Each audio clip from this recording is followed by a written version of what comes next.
ام حسبتم ان تدخلوا الجنہ، تم یہ گمان کرتے ہو کہ جنت میں چلے جاؤ گے؟ ولما یاتکم مثل الذین خلو من قبلکم، ابھی تو تمہارے پر مصیبتیں بھی نہیں آئی ہیں، آزمائش نہیں آئی ہے پچھلوں کی طرح۔ مستہم الباساء والضراء وزلزلوا، پریشانیوں نے انہیں جکڑ لیا تھا اور تکلیفوں کے مارے وہ بدحال ہو گئے تھے۔ وزلزلوا، ان کو جھنجھوڑ دیا گیا تھا۔ حتی یقول الرسول والذین آمنوا معه متی نصر اللہ، یہاں تک کہ رسول اور ان کے ساتھی یہ کہنے پر مجبور ہو گئے اللہ کی مدد کب آئے گی؟ ابھی تو کوئی امتحان بھی نہیں لیا آپ کا، ایک وقت کھانا نہیں مل رہا، 5 روپے کے چکر میں آپ ایمان کا سودا کر رہے ہیں، ایک چائے کے عوض، ایک پان کے عوض، 2 سموسے کے عوض، ایک وقت کے کھانے کے عوض اپنے ایمان کا سودا کر رہے ہیں اور اپنے آپ کو مسلمان کہلا رہے ہیں۔ ایمان کی قدر تو بلال حبشی رضی اللہ تعالیٰ عنہ سے معلوم کیجئے، کوڑے کھا رہے ہیں اور احد احد پکار رہے ہیں۔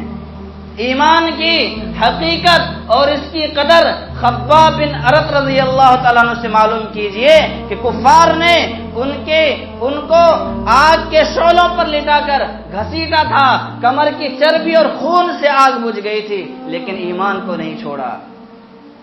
آج تو تھوڑے سے حالات آتے ہیں، کیوں؟ ہماری سستی کی وجہ سے، ہماری کاہلی کی وجہ سے اور ہماری بدعملی کی وجہ سے۔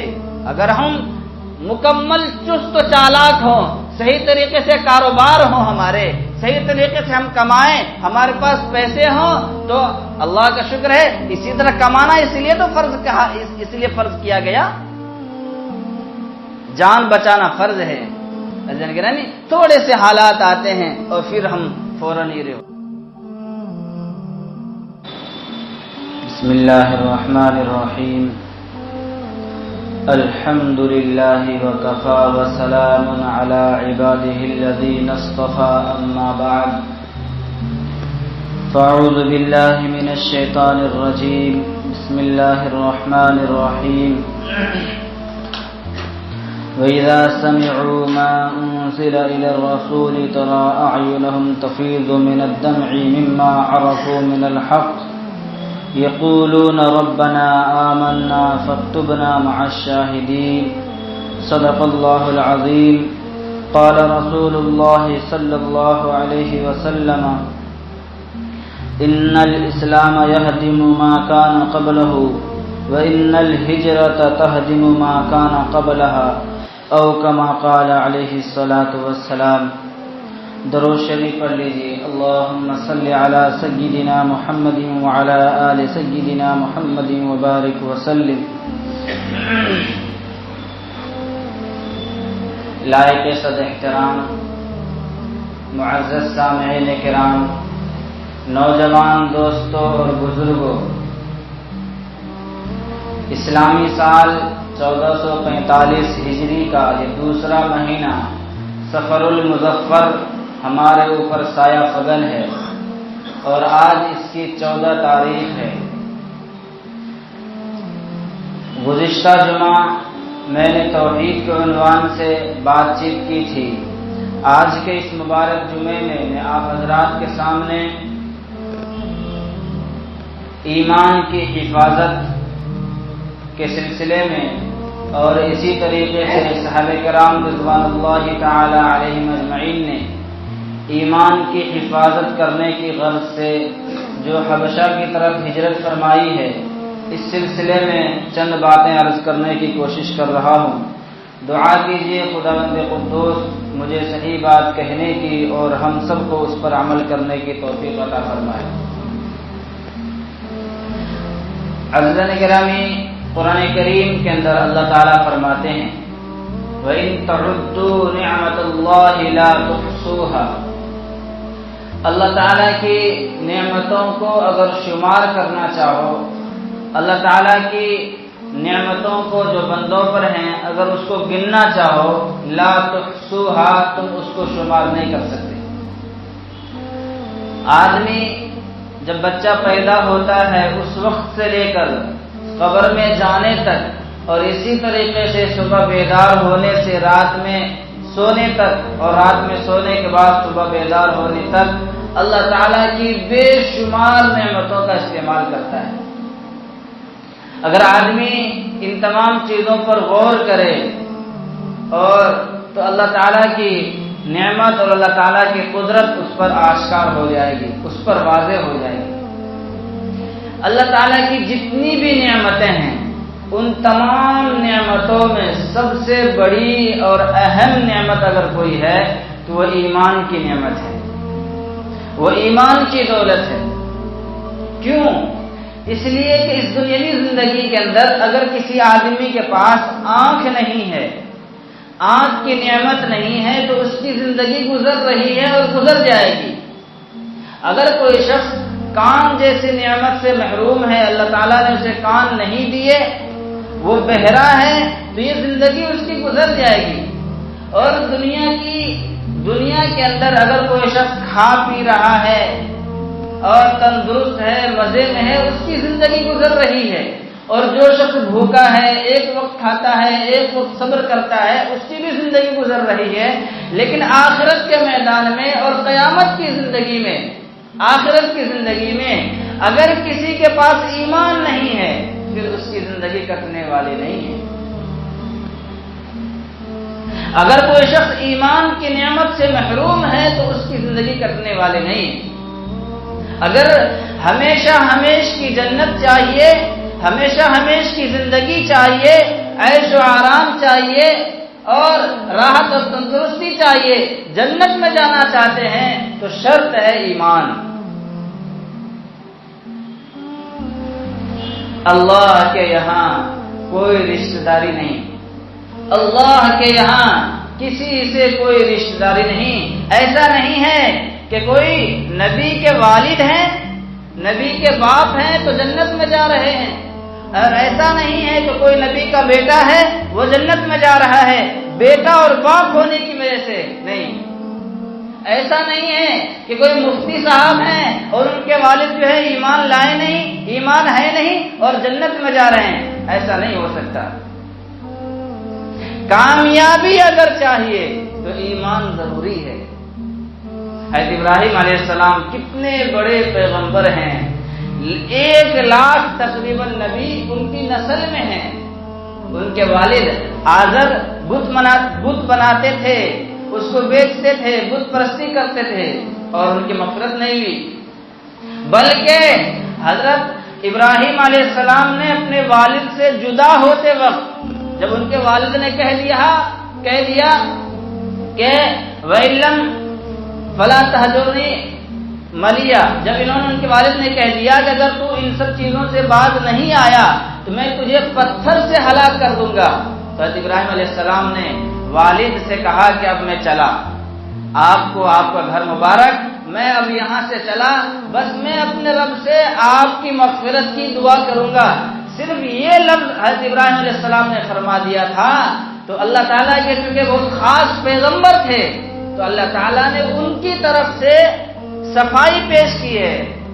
11ویں پارے کے اندر اللہ تعالیٰ نے فرمایا ما کان للنبی والذین آمنوا ان یستغفروا للمشرکین، کسی نبی کے لیے، کسی مومن مسلمان کے لیے جائز نہیں ان یستغفروا للمشرکین کہ مشرکین کے لیے وہ مغفرت کی دعا کریں، جائز نہیں، قرآن کا اعلان ہے۔ اور یہ تو عام اعلان تھا کہ بھائی کسی کے لیے جائز نہ ہو سکتا ہے رشتہ دار ہو تو اس کے لیے جائز ہو، قرآن کہہ رہا ہے وَلَوْ كَانَ أُولِي قُرْبَى، چاہے وہ قرابت والے ہوں، رشتہ دار والے ہوں، تب بھی جائز نہیں۔ اور پھر اللہ تعالیٰ نے صفائی پیش کی ہے کہ کسی کے ذہن میں کوئی اشکال نہ رہے کہ ابراہیم علیہ السلام نے باپ سے وعدہ کیا تھا کہ میں آپ کی مغفرت کی درخواست کروں اللہ تعالیٰ سے، تو اللہ تعالیٰ نے فرمایا وَمَا كَانَ اسْتِغْفَارُ إِبْرَاهِيمَ لِأَبِيهِ إِلَّا مَوْعِدَةٍ وَعَدَهَا إِيَّاهُ، ابراہیم علیہ السلام نے جو مغفرت کی اللہ اپنے ابو سے وعدہ کیا تھا، بس وعدہ ہی تھا، وہ عرض یہ کرنا ہے حضرت نوح علیہ السلام ہے، ان کا بیٹا ایمان نہیں لایا، غرق ہو گیا۔ قرآن کریم نے کہا کہ یہ آپ کی اولاد آپ کی اہل میں سے نہیں۔ بہرحال اللہ تعالیٰ کے یہاں مقبولیت حاصل کرنے کا جو معیار ہے اور کامیابی حاصل کرنے کا جو معیار ہے وہ ایمان اور اعمال صالحہ ہے۔ آپ تصور کریں، آپ سوچیں، تاریخ پر نظر دوڑائیں، حضور صلی اللہ علیہ وسلم کے والد کا انتقال ہو گیا، آپ یتیم ہیں، 6 سال اور 8 سال تک اپنے دادا کے پاس رہے، عبد المطلب کے پاس، اور دادا کے انتقال کے بعد 8 سال کی عمر سے لے کر 50 سال کی عمر تک اپنے چچا ابو طالب جو حضرت علی کے ابو ہیں ان کی سرپرستی میں رہے۔ اور ابو طالب ان کا ایک بڑا مقام تھا مکہ کے اندر۔ ابو طالب کی وجہ سے کسی کی ہمت نہیں تھی کہ وہ حضور صلی اللہ علیہ وسلم کو ہاتھ لگا دے۔ حضور صلی اللہ علیہ وسلم کے ساتھ رہے، حتیٰ کہ ایک زمانے میں مکہ کے کافروں نے، کفار مکہ نے مسلمانوں کا اور ایمان والوں کا بائیکاٹ کر دیا تھا۔ 3 سال تک ایک پہاڑی میں مسلمانوں کو ڈال کر وہاں پر گویا کہ بند کر دیا تھا، تو چچا بھی اپنے بھتیجے کی وجہ سے وہاں پر رہے، ایمان نہیں لایا۔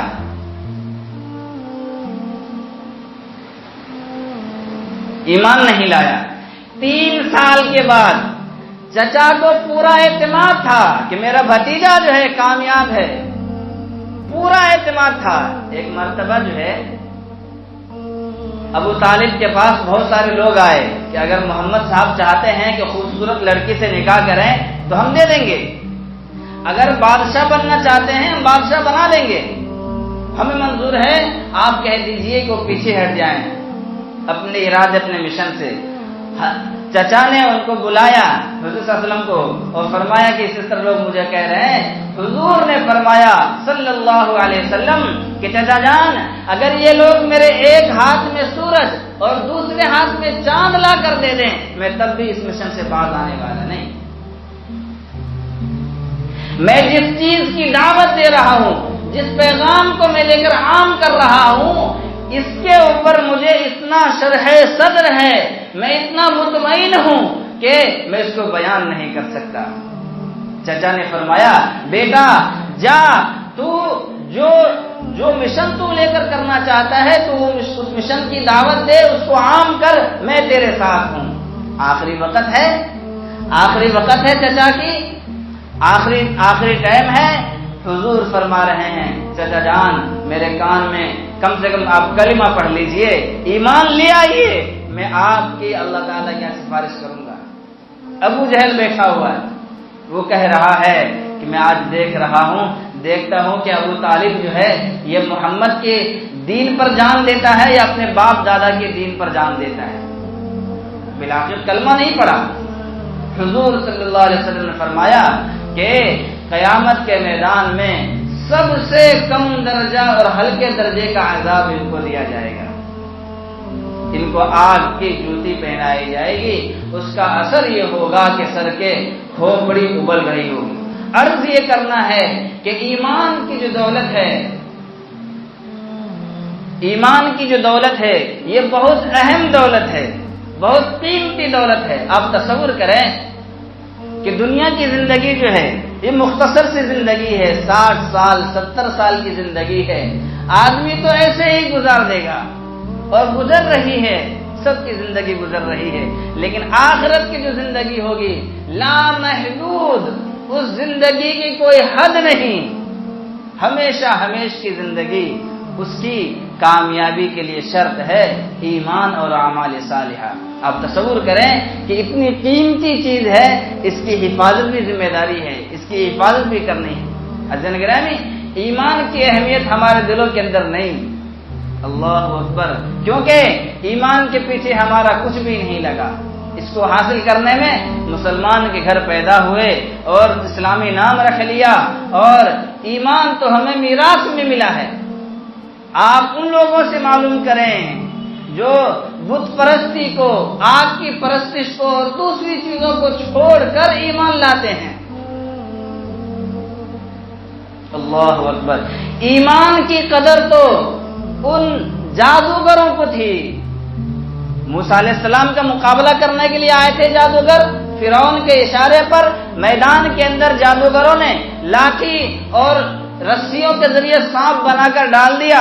موسیٰ علیہ السلام نے جیسے ہی لاٹھی ڈالی، اس لاٹھی نے سانپ بن کر ان پورے سانپ کو نگل لیا۔ جادوگروں نے تاڑ لیا اور سمجھ گئے کہ یہ جادو نہیں ہے، یہ موسیٰ علیہ السلام جو ہیں یہ جادو نہیں، اور پھر فوراً سب کے سب جادوگر جو ہے سجدے میں گر گئے، سجدے میں گر گئے۔ فرعون نے دھمکی دی، لَأُقَطِّعَنَّ أَيْدِيَكُمْ وَأَرْجُلَكُمْ مِنْ خِلَافٍ ثُمَّ لَأُصَلِّبَنَّكُمْ أَجْمَعِينَ۔ فرعون کہہ رہا ہے کہ اگر تم باز نہیں آئے، اور پہلے تو یوں کہہ رہا ہے کیا میری اجازت کے بغیر تم مسلمان ہو گئے، اور اگر تم باز نہیں آئے لَأُقَطِّعَنَّ أَيْدِيَكُمْ وَأَرْجُلَكُمْ مِنْ خِلَافٍ ثُمَّ لَأُصَلِّبَنَّكُمْ أَجْمَعِينَ، کہ تمہارے ہاتھ پیر کٹوا کر کھجور کے درخت پر لٹکا دوں گا۔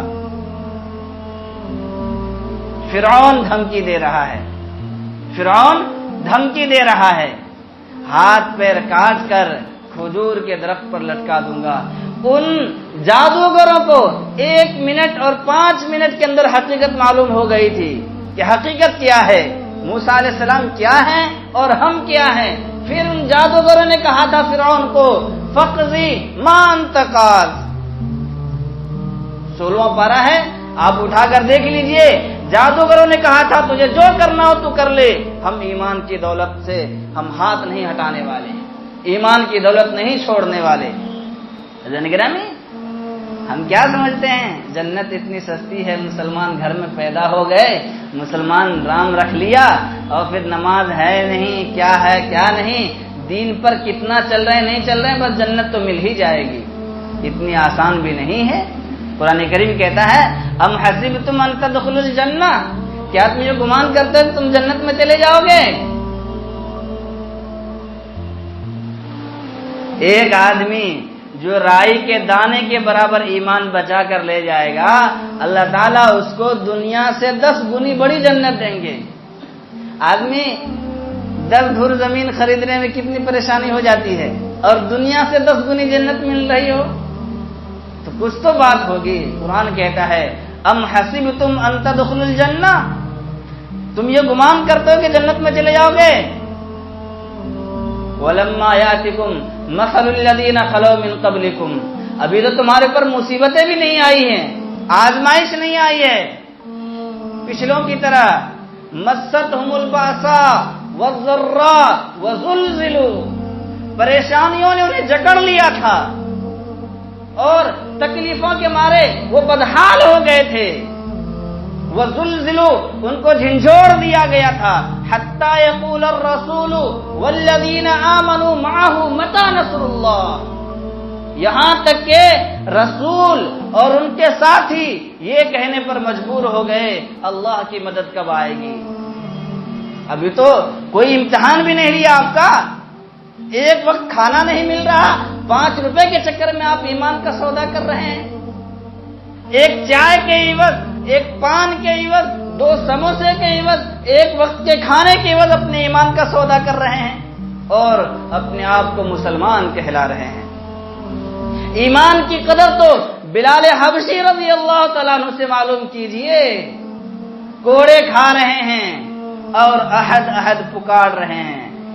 ایمان کی حقیقت اور اس کی قدر خباب بن ارت رضی اللہ تعالیٰ عنہ سے معلوم کیجئے کہ کفار نے ان کو آگ کے شعلوں پر لٹا کر گھسیٹا تھا، کمر کی چربی اور خون سے آگ بجھ گئی تھی، لیکن ایمان کو نہیں چھوڑا۔ آج تو تھوڑے سے حالات آتے ہیں، تھوڑے سے حالات آتے ہیں، کیوں؟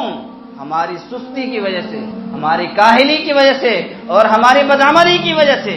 اگر ہم مکمل چست و چالاک ہوں، صحیح طریقے سے کاروبار ہو، ہمارے صحیح طریقے سے ہم کمائیں، ہمارے پاس پیسے ہوں تو اللہ کا شکر ہے۔ اسی طرح کمانا اس لیے تو فرض کہا، اس لیے فرض کیا گیا جان بچانا فرض ہے. تھوڑے سے حالات آتے ہیں اور پھر ہم فوراً ہی رہو.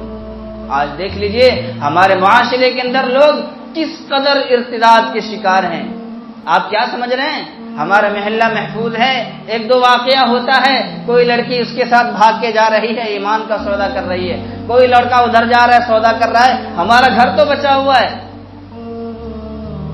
آپ اپنے معاشرے کا جائزہ لیں تو معلوم ہوگا. اسی لیے عزیزان گرامی ہمیں چاہیے کہ ایمان کی ہم حفاظت کریں. جب صحابہ کرام رضوان اللہ تعالی علیہ مجمعین نے اسلام قبول کیا، ایمان لے آئے، تو کفار مکہ نے مکہ کے اندر رہنا دوپہر کر دیا. جب حضور صلی اللہ علیہ وسلم نے دیکھا کہ صحابہ کرام تو پریشان ہو گئے، تو پھر حضور نے فرمایا کہ زمین کے اندر پھیل جاؤ، ان اللہ سیجمعکم، اللہ تعالیٰ قریب تم کو جمع کر دے گا. صحابہ کرام نے عرض کیا، یا اللہ کے رسول الی این نذهب، ہم کہاں جائیں؟ حضور نے فرمایا حبشہ چلے جاؤ، حبشہ چلے جاؤ. حبشہ ملک ہے، وہاں چلے جاؤ. وہاں پر جو بادشاہ ہے عیسائی، نجاشی بادشاہ ہے، اگرچہ وہ غیر مسلم ہے، عیسائی ہے، لیکن وہ جو ہے امن و پسند کا علمبردار ہے، اس کے یہاں چلے جاؤ. سب سے پہلے تقریباً 13 صحابہ کرام نے ہجرت کی. یہ اسلام کی پہلی ہجرت ہے. اپنا گھر بار چھوڑا، اپنا مال و جائیداد سب کچھ چھوڑا اور پھر حبشہ چلے گئے. پھر وہاں پر خبر پہنچی 2-4 مہینوں کے بعد کہ مکہ کے حالات درست ہو گئے. غلط خبر تھی، وہ آئے تو اور پریشانیاں بڑھ گئی. بہرحال تقریباً 47 اور 45 نبوی کے اندر حضور صلی اللہ علیہ وسلم کی جب عمر 47 یا 45 سال تھی، اس وقت دوبارہ ہجرت کی ہے حبشہ کی طرف. تقریباً 81 مرد اور عورتوں نے ہجرت کی، گھر بار چھوڑ دیا، سب کچھ چھوڑ دیا اور پھر وہاں چلے گئے. ادھر سے کفار مکہ نے اپنے احباب کو بھیجا، کچھ پیسے وغیرہ دے کر کے بادشاہ کو کہو اور ان لوگوں کو ساتھ لاؤ. بادشاہ امن پسند تھا، سچائی کا، عدل و انصاف کا علمبردار تھا. جب یہ لوگ پہنچے، انہوں نے رشوتیں دی اور کہا بادشاہ سے کہ ہمارے کچھ احباب جو ہیں آپ کے پاس آ گئے ہیں، اپنے پرانے باپ دادا کے دین کو چھوڑ دیا ہے اور ایک نئے دین کو جس کو نہ آپ جانتے ہیں نہ ہم جانتے ہیں اس کی اتباع کر رہے ہیں. ان کے گھر والوں نے ہمیں بھیجا ہے کہ ان کو بلا کر لے آؤ. اس بادشاہ نے کہا کہ میں ایسے نہیں بھیجوں گا، جب میری حکومت میں یہ لوگ آ گئے ہیں تو میں تحقیق کر کے تب بھیجوں گا. ان کو بلایا. حضرت جعفر طیار رضی اللہ تعالیٰ عنہ حضور صلی اللہ علیہ وسلم کے چچیرے بھائی ہیں، حضرت علی رضی اللہ تعالیٰ عنہ کے چچیرے بھائی ہیں، اور وہ بادشاہ کے سامنے گئے اور انہوں نے ایک لمبی چوڑی تقریر کی. بادشاہ نے پوچھا کہ آخر تمہارا کیا قصور ہے کہ یہ لوگ تمہیں واپس لینے آئے ہیں؟ انہوں نے ایک لمبی چوڑی تقریر کی کہ ہماری حالت یہ تھی. انہوں نے پورا زمانے جاہلیت کا نقشہ کھینچا. پورا ایک لمبی چوڑی تفصیل ہے کہ ظلم و زیادتی کے ہم خوگر تھے، دوسروں پر ظلم کرتے تھے، بیٹیوں کو زندہ درگور کر دیا کرتے تھے، پڑوسیوں کے حقوق ہم جانتے ہی نہیں تھے، کعبے کا ننگا طواف کرتے تھے. ساری چیزیں بتلائی اور پھر فرمایا کہ ہمارے درمیان ایک نبی پیدا ہوئے اور اس نبی نے ہمیں سچائی کی، امانت داری کی، انصاف کی، عدل کی ہمیں تعلیم دی، اچھائی کا حکم دیا، حکم کیا اور بری باتوں سے روکا، اور ان کی باتیں ہمیں اچھی لگی، ہم نے اسلام قبول کر لیا. بس ہمارا قصور یہ ہے اور اس وجہ سے ہم اتنے پریشان ہوئے. بادشاہ نے کہا کہ جو محمد صاحب ہیں ان کے اوپر کچھ نازل ہوا ہے، سناؤ. حضرت جعفر طیار رضی اللہ تعالیٰ عنہ نے سورہ مریم کی کچھ آیتیں تلاوت کی. اس آیتوں کو سن کر بادشاہ اور بادشاہ کے مصاحبین جو بیٹھے تھے سب کے سب رونے لگ گئے. میں نے قرآن کریم کی جو آیت تلاوت کی تھی، وَإِذَا سَمِعُوا مَا أُنزِلَ إِلَى الرَّسُولِ تَرَىٰ أَعْيُنَهُمْ تَفِيضُ مِنَ الدَّمْعِ، اور جب یہ قرآن کریم کی آیتوں کو سنتے ہیں تو ان کی آنکھوں سے آنسو بہنے لگ جاتے ہیں. یہ اس بات کی نشانی ہے مما عرفوا من الحق، کہ انہوں نے حق بات کو پہچان لیا. اور پھر ان بادشاہ نے کہا کہ میں ان کو تمہارے حوالے نہیں کر سکتا. یہ تو ایسے ہی کلام ہے جیسے کلام ہمارے عیسیٰ مسیح سنایا کرتے تھے. ایسا لگتا ہے کہ ان کا کلام اور یہ کلام دونوں ایک چراغ کے نور ہیں. بالآخر انہوں نے ان کو حوالے نہیں کیا اور صحابہ کرام وہاں رہے. اور پھر ایک زمانے میں اسی سفر المظفر کے مہینے میں حضور صلی اللہ علیہ وسلم نے مکے سے مدینے کی طرف ہجرت فرمائی. حضرت گرامی آپ تصور کریں کہ ایمان کی نعمت کو بچانے کے لیے گھر بار بھی چھوڑنا پڑ رہا ہے تو چھوڑنے پر تیار ہے لیکن ایمان چھوڑنے کو تیار نہیں.